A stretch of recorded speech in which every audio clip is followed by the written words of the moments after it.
¿Cómo es posible que en apenas 2 semanas la Fórmula 1 haya hablado más de los comisarios que de los pilotos? Parece una pregunta sencilla, pero la respuesta podría revelar un problema mucho más profundo de lo que la mayoría imagina. Porque lo que ocurrió entre Mónaco y Barcelona no solo cambió resultados. También abrió un debate que hoy divide a equipos, pilotos y aficionados de todo el mundo. Y ojo con esto, porque hay un detalle que casi nadie está mencionando. Dos decisiones completamente diferentes terminaron generando exactamente la misma pregunta. Una pregunta que la FIA todavía no ha conseguido responder de forma convincente. Antes de continuar, si te apasiona la Fórmula 1 y quieres estar al día con todas las historias, polémicas y análisis que nadie te cuenta, suscríbete ahora al canal y activa las notificaciones. Porque lo que vamos a descubrir hoy podría marcar un antes y un después en la forma en que entendemos este deporte. La Fórmula 1 debería decidirse en la pista. Entre pilotos, entre ingenieros, entre estrategias. Entre máquinas llevadas al límite, los comisarios deberían ser casi invisibles. Su trabajo es garantizar que la competición sea justa, no convertirse en los protagonistas de la conversación.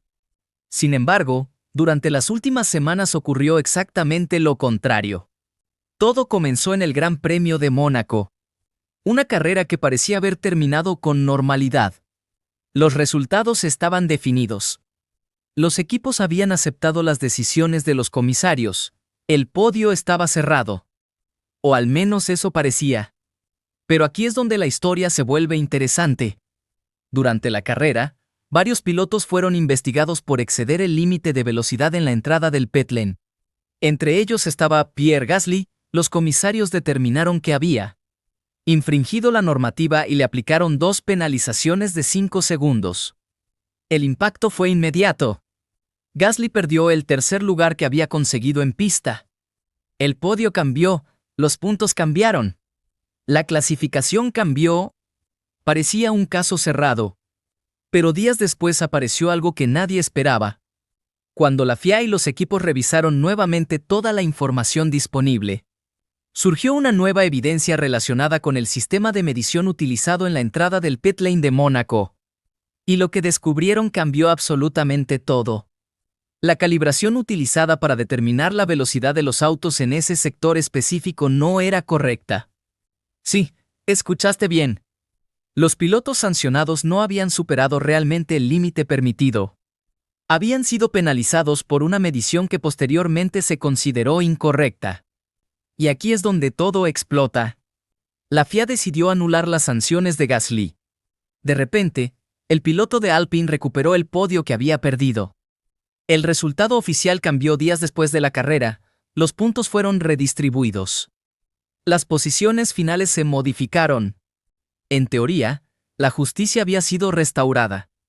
Pero no todos estaban de acuerdo. Porque la pregunta que comenzó a circular por el paddock era incómoda. ¿Qué sucede cuando corriges una injusticia creando otra? Los equipos habían tomado decisiones estratégicas durante la carrera. Basándose en las sanciones que eran válidas en ese momento, los pilotos habían aceptado esas penalizaciones. Habían ajustado su conducción. Habían terminado la carrera bajo unas condiciones que ahora estaban siendo modificadas retroactivamente. Y fue entonces cuando apareció McLaren. El equipo británico decidió presentar una apelación formal ante el Tribunal Internacional de Apelación de la FIA. Pero atención, porque este detalle es fundamental. McLaren no estaba defendiendo necesariamente que Gasly no mereciera el podio. Lo que cuestionaban era el procedimiento. Su argumento era que los equipos necesitan confiar en que las decisiones tomadas durante una carrera son fiables y definitivas. Porque de lo contrario, toda la estructura competitiva empieza a perder estabilidad. Y hay algo más. Red Bull tampoco pareció aceptar la situación con demasiada facilidad. Según distintos reportes, el trofeo correspondiente al tercer puesto de Mónaco seguía en posesión del equipo que lo había recibido inicialmente. Mientras el proceso de apelación continuaba abierto, el símbolo físico de aquella controversia permanecía sin cambiar de manos. Puede parecer un detalle menor, pero en realidad representa algo mucho más grande.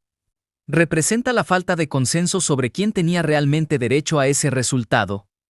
Y cuando llegamos a este punto de la historia, Podría parecer que ya estamos frente a una de las mayores polémicas de la temporada. Pero nadie esperaba lo que iba a suceder después. Porque mientras el caso de Mónaco seguía generando debates, llegó el Gran Premio de Barcelona.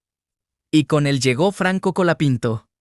Lo que ocurrió allí fue completamente diferente en apariencia, pero terminó planteando exactamente la misma pregunta. Durante la carrera, apareció una bandera amarilla. Una situación que exige que los pilotos reduzcan la velocidad para garantizar la seguridad en pista. Posteriormente, los comisarios determinaron que Colato no había reducido suficientemente la velocidad en esa zona. La consecuencia fue una penalización de 10 segundos. Y aquí aparece el detalle que desató la controversia. En el propio documento oficial, los comisarios reconocieron que el piloto se había reaccionado. Reconocieron que redujo la velocidad. Sin embargo, consideraron que esa reducción no había sido suficiente. La frase utilizada fue que disminuyó la velocidad ligeramente, pero no de manera perceptible. Y aquí es donde surge el verdadero problema.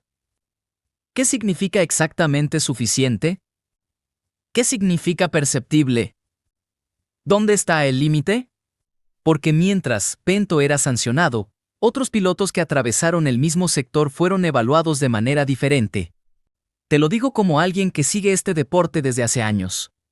Cuando los aficionados empiezan a discutir más sobre la interpretación de los comisarios que sobre lo que ocurrió en la pista, existe un problema que merece atención. Y aquí aparece la conexión que une Mónaco con Barcelona. Muchos creen que son casos totalmente diferentes. Y técnicamente tienen razón. Uno fue un error de calibración en un sistema de medición. El otro fue una interpretación de datos de telemetría. Pero ambos terminaron generando exactamente la misma sensación. Incertidumbre. Porque en los dos casos la pregunta central fue la misma. ¿Existe consistencia en la aplicación de los criterios? Y hay un elemento adicional que hace esta historia todavía más llamativa. Payne estuvo en el centro de ambas situaciones. Primero fue beneficiado por la restitución del podio de Gasly. Después fue perjudicado por la sanción a Colapinto. 2 semanas consecutivas. 2 decisiones polémicas. 2 consecuencias opuestas. El mismo equipo. Por supuesto, eso no demuestra ninguna intención particular por parte de los comisarios. Pero sí muestra hasta qué punto la consistencia se ha convertido en el tema dominante de la conversación. Porque cuando 3 equipos de primer nivel cuestionan procesos relacionados con un mismo fin de semana, cuando aparecen apelaciones formales, solicitudes de revisión y debates constantes sobre criterios arbitrales, la FIA inevitablemente termina bajo los focos. Y aquí está el gran desafío. La transparencia es importante. Publicar documentos es importante. Explicar las decisiones es importante. Pero ninguna de esas cosas resuelve el problema si los criterios siguen siendo interpretados de manera diferente según cada situación. Hay algo que mucha gente no está viendo. La confianza en un sistema deportivo no depende únicamente de que las decisiones sean correctas. También depende de que sean previsibles. Los equipos necesitan saber qué esperar. Los pilotos necesitan saber dónde está el límite. Los aficionados necesitan entender por qué una acción recibe una sanción y otra aparentemente similar no. Cuando esa claridad desaparece, aparecen las dudas. Y cuando aparecen las dudas, aparecen las polémicas. La gran pregunta ahora es qué ocurrirá a partir de aquí. La apelación relacionada con Mónaco establecerá un precedente histórico sobre la capacidad de modificar resultados días después de una carrera. ¿La controversia de Barcelona obligará a redefinir criterios sobre las banderas amarillas? ¿O estamos simplemente ante 2 casos aislados que coincidieron en un corto periodo de tiempo? Lo cierto es que la FIA tiene una oportunidad enorme frente a sí. Puede utilizar estas controversias para fortalecer sus procesos y recuperar confianza. O puede permitir que las mismas preguntas sigan acumulándose carrera tras carrera. Porque al final del día, los aficionados no encienden la televisión para hablar de comisarios. La encienden para ver a los mejores pilotos del mundo competir al límite. Y mientras la conversación siga girando alrededor de sanciones, apelaciones e interpretaciones, Algo estará ocupando un lugar que nunca debió ocupar. Ahora quiero saber tu opinión. ¿Crees que los casos de Mónaco y Barcelona revelan un problema más profundo dentro de la FIA o consideras que fueron situaciones completamente independientes? Déjamelo en los comentarios porque este debate está lejos de terminar. Si disfrutaste este análisis, deja tu like. Suscríbete al canal y activa las notificaciones para no perderte ninguna historia de la Fórmula 1. Porque la próxima carrera está cada vez más cerca. Y después de todo lo que ha ocurrido, millones de personas estarán observando no solo a los pilotos, sino también a quienes toman las decisiones cuando la bandera a cuadros ya ha caído.